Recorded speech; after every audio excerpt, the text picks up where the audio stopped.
नमस्ते टाइम में आप सभी का बहुत बहुत स्वागत है।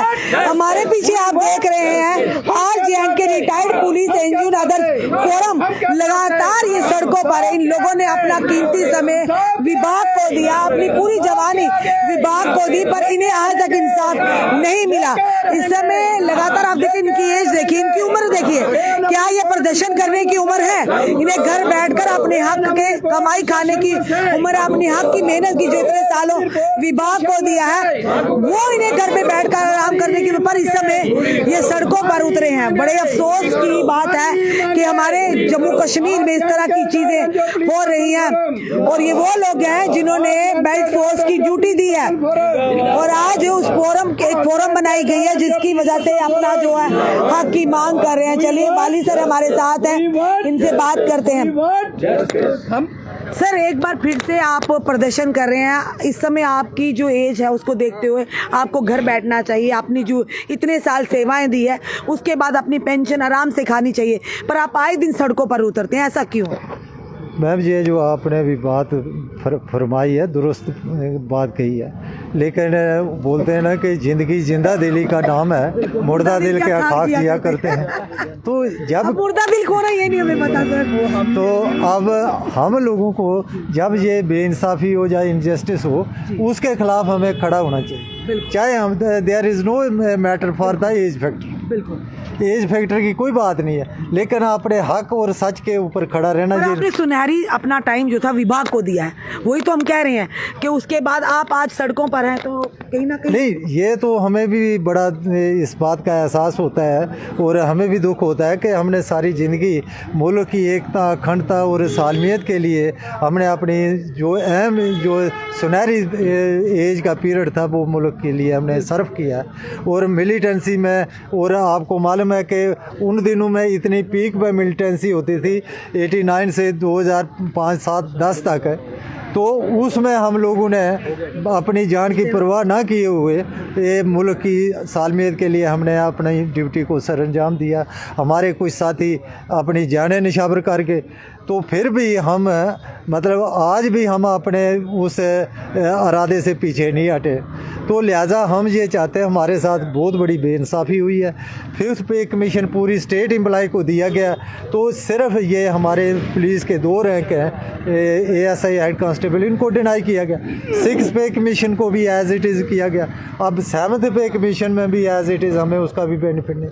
जितनी भी हुकूमतें आई हैं सब से हमने रजू किया, सबों ने लारे वादे और झांसे ही दिए, हमारे इस मसले को हल करने की किसी ने कोशिश नहीं, और सबों ने टाइम किल किया। तो ये हमें बहुत दुख की बात है कि आपके माध्यम से हम ये जो गवर्नमेंट तक ये बात पहुंचाना चाहते। अब LG साहब के पास भी हम गए थे आज से 2 साल पहले, तो LG साहब ने भी बोला था आपका मसला जेन्युइन है, तो इसको मैं जल्द हल करूं। अब देखते देखते 2 साल हो गए, हमारे कई साथी इस दुनिया से चल बसे, और बाकी कोई बीमार बेडों पे पड़े हैं। आज एज फैक्टर भी मैटर करता है।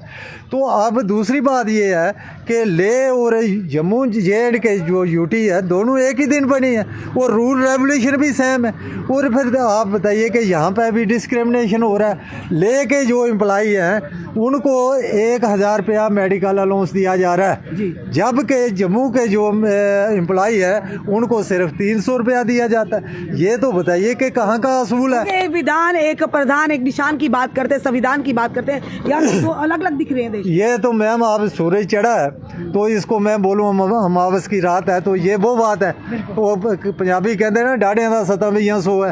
अब ये वो इनको सूट आता है तो ये जो मर्जी कर लें, इनको एवरीथिंग इज फेयर, पर जस्टिफाई या इंसाफ करना वो लोगों के साथ इनको आज तक आया नहीं है, या जान के नहीं करते। हम ये चाहते हैं कि वो भी हमारे साथ इंसाफ होना चाहिए। और उसके बाद दूसरी बात ये है कि 2019 के बाद जो रिटायर हमारे पुलिस के आए हैं उनको ECH कार्ड का बेनिफिट दिया जा रहा है। तो हम भी बोलते हैं कि जो हमारे 2019 से पहले जितने भी रिटायरीज हैं सबको ECH कार्ड के जुमरे में लाया जाए और उनको उसका बेनिफिट दिया जाना है। नंबर 4 बात ये है कि जितने भी हमारे रिटायरी पुलिस के आए हैं 1.5 साल हो गई उनको ट्रेजरियों के चक्कर काटते हुए।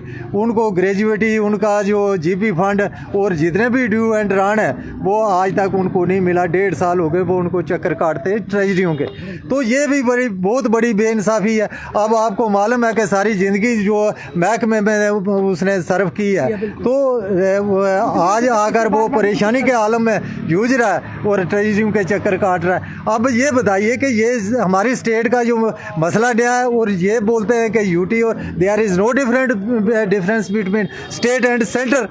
अगर ये इम्तियाज़ नहीं है तो सेंटर के ये जितने भी पैरामिलिट्री फोर्सेस के या आर्मी के लोग रिटायर होते हैं उनको उनके रिटायर होने के बाद लैंड से बाहर निकलने के बाद इमीडिएट सब ड्यू एंड रन मिल जाता है। तो why you make us discrimination?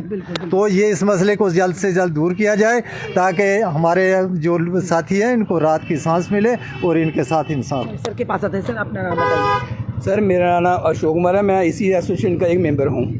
संक्षेप दसो तो आज सरकार की कहना चाहते हो? सरकार को हम यही बोलना चाहते हैं, आप कुर्सी पर बैठे हुए हैं, ये अगर गवर्नर साहब हमारे साथ झूठ बोल सकते हैं तो बाकी वालों को किस पर? हम सभी के पास गए, मैं भी गया था गवर्नर के पास, हम 5 आदमी बुलाए और गवर्नर साहब ने शाम को हमको बोला गया आपका मसला वो जल्द से जल्द हल हो जाएगा। लेकिन आज तक उसके बाद हमें टाइम भी नहीं मिला। पहले भी बड़ी मुश्किल से टाइम मिला था, आजकल वो लोगों को टाइम भी नहीं दे, बड़े बड़े लोगों को टाइम मिलता है। लेकिन आज हम आपके माध्यम से यही कहते हैं, गवर्नर साहब बोलते हैं एक दफ़ा हम रिटायर पुलिस वालों को एक दफ़ा दोबारा से मौका दिया जाए ताकि हम आपके सामने बैठ सकें और अपनी जो भी हमारी ज़रूरत है जिसके लिए हम लड़ रहे हैं वो आपको रिक्वेस्ट तो करें हम।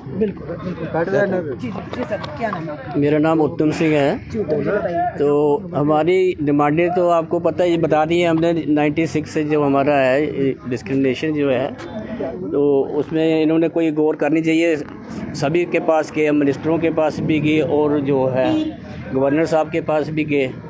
एक गवर्नर ही के जो पहले गवर्नर रह चुके सबके पास हम जाते रहे हैं। और जितेंद्र साहब जब एमओ से इधर सेमिनार किया था एक इसी पार्क में, तो उन्होंने बोला था कि आपकी तनख्वाहें और पेंशनें जो हैं अगले महीने से डबल हो जाएंगी।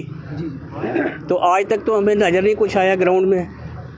जो कहते हैं कि ये करेंगे, एक विधान जो आप बता रहे हैं संविधान एक होना चाहिए होगा, तो इसमें हमें तो कोई नज़र आ नहीं रहा कुछ भी। हम 300 रुपये मेडिकल अलाउंस जो है उसका भी हमने कई बार बताया, हमें बोलते भी शर्म आती है कि 300 रुपये मेडिकल, जबकि डॉक्टर हमारी फ़ीस कितनी लेते हैं वो सब जानते हैं। तो कहने का मतलब ये है कि हमारी बात की सुनवाई करनी चाहिए।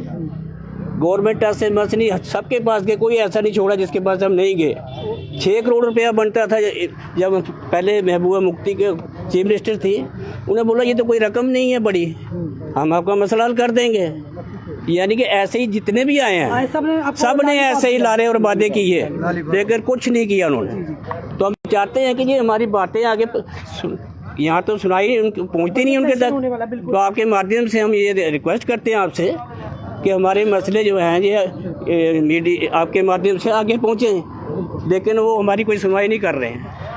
आज जे.एंड.के रिटायर्ड पुलिस जो पर्सनल है, देखिए आज भी अपनी मांगों को लेकर सड़कों पर है, जिन्होंने पूरा अपना गोल्डन पीरियड विभाग को दिया और अंत में उन्हें कहा कि हमारी ग्रेच्युटी वगैरह जो रिटायरमेंट के बाद जो बेनिफिट हैं उसके लिए जो मिलना, वो भी लगातार ट्रेजरी के चक्कर काटते काटते इनकी चप्पलें घिस गई। ये कैसा निज़ाम चल रहा है? अगर लेह में मेडिकल अलाउंसेज 1000 रुपया मिल रहा है तो जम्मू कश्मीर के लोगों ने क्या बिगाड़ा? उन्हें 300 रुपया दिया जा रहा।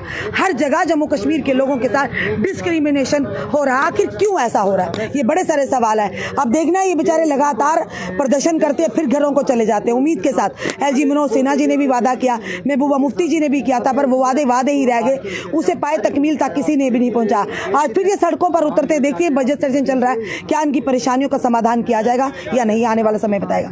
अपने कमेंट में सुझाव हमें दीजिएगा और इस वीडियो को ज़्यादा से शेयर कीजिएगा। जुड़े रहिए हमारे साथ अगले अपडेट की। जय हिंद, जय भारत।